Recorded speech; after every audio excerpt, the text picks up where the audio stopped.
Qo'limda oddiy tanga. Yaxshilab qarang, tangani yashiraman. Bitta harakat tanga kalitga aylanib qolyapti.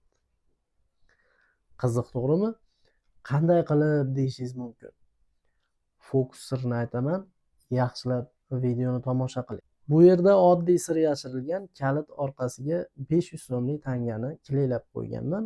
Kalitni ortiqcha qismini mana bu ikkala barmog'im bilan yashirib turibman va ikkinchi qo'limga tangani olyapman. Sehrli harakat.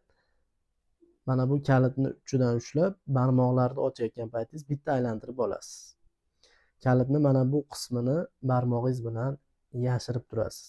Albatta sinab ko'ring, sizda ham ushbu fokus o'xshaydi. Qanaqa fokuslarga qiziqasiz? Albatta kommentariyaga o'z fikrlaringizni yozib qoldiring. Bundan zo'r fokuslarni sirlarini mening sahifamda ko'rib kuzatib borishingiz mumkin.